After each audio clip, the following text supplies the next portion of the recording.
You, yes, you.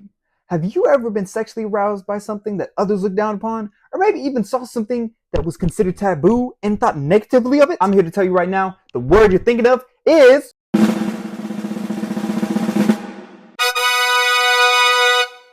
First, a little bit about me. The topic of fetishes matters to me personally because I understand that sexuality, arousal, and attraction mean more to our society and who we are as people than most people realize. Anyway, since most of us, other than asexuals, are attracted to someone or something, we can all understand the feeling of liking something. Now imagine if something that you like was being shamed simply because of the fact that other people didn't understand it. Now, I'm not saying everything that people are attracted to is good, such as pedophilia. What I am trying to say, though, is society is only strengthened by understanding each other. And so, by allowing yourself to be informed about these certain fetishes or kinks, it only helps you understand where other people are coming from. Fetishes are a short process to gain, but a long process to live with.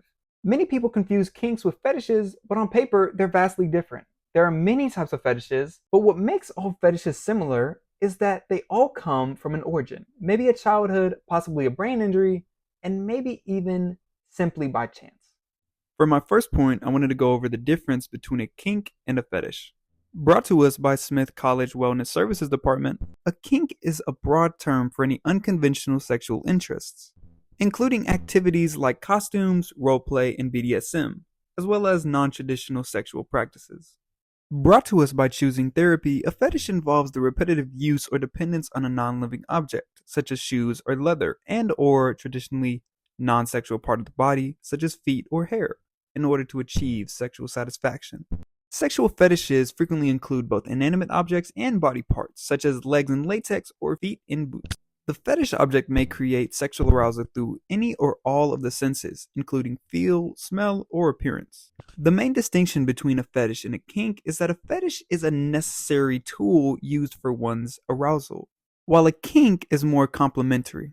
Brought to us by Tennessee University's research department, the most common fetishes are going to be surrounded around feet, cuckolding, as well as voyeurism. My personal favorite, however, is called timophilia, which is a primary arousal from gold or wealth. Understandably so, because who doesn't love themselves a little bit of money? Fetishes are interesting because they all have a certain origin, mainly either childhood or a traumatic event. Some people have a really rough childhood, and sometimes it involves sexual assault or sexual harassment, and that develops into fetishes in different aspects. In the interview I'm going to show later, the interviewee had confessed that his fetish had originated from his childhood. As he tries to be honest with himself and honest with other people about his fetish, people have laughed at him and yelled at him and even insulted him for simply being attracted to what he's attracted to. Hello, everyone. And on the topic of fetishes, here is my primary candidate here to tell you what it's like to have a fetish and the implications it has on society. So, first thing I want to say is that I realized I had my costume fetish from the love of how much I play video games and I watch TV and I watch shows. And when you combine that with the pleasure of sex, it just makes it so much. Then what was that? It makes it so much greater that you're able to combine this pleasure of sex with such entertainment. And I found that it just turns me on a lot more than what like having regular sex and regular clothes. Like cosplay, like it just, I don't know, it intrigues me so much.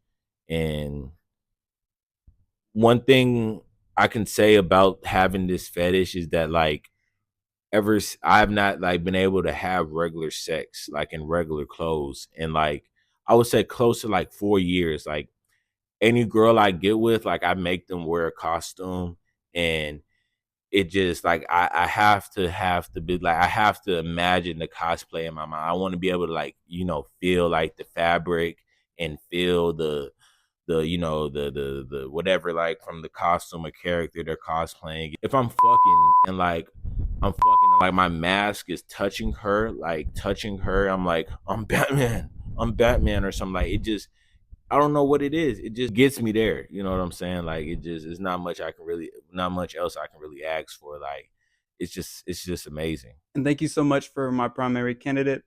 It really speaks to the more individual aspect of what it's like to have a fetish. For him, he has to be in the costume.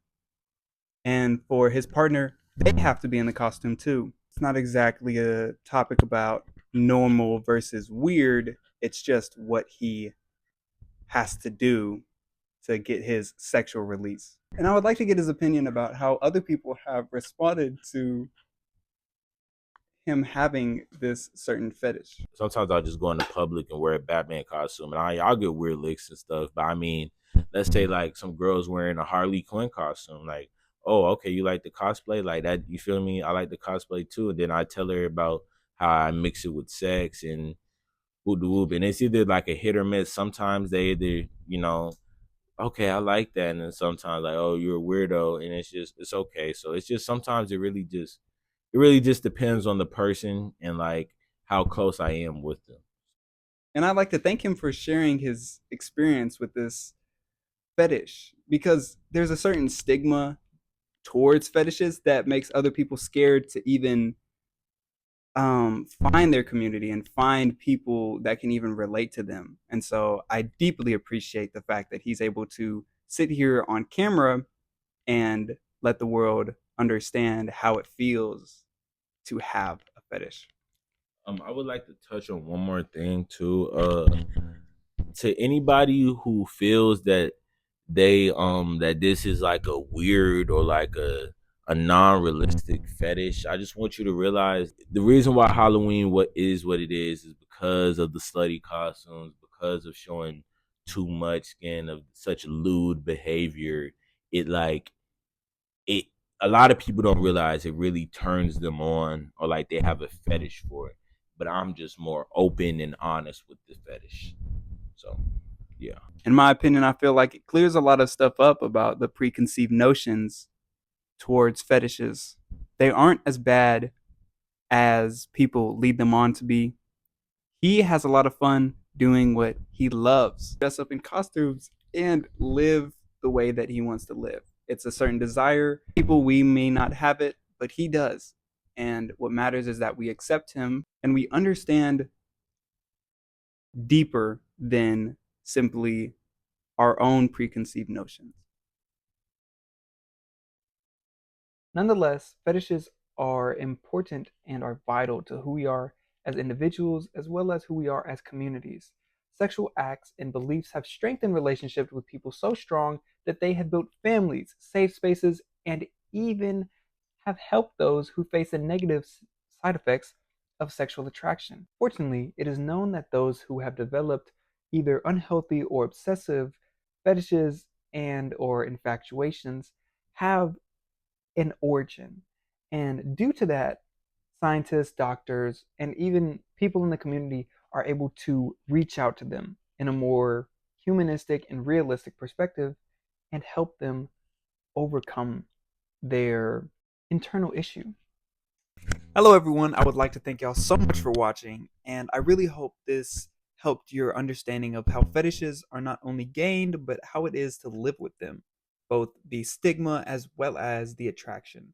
I hope y'all enjoyed watching, and until next time.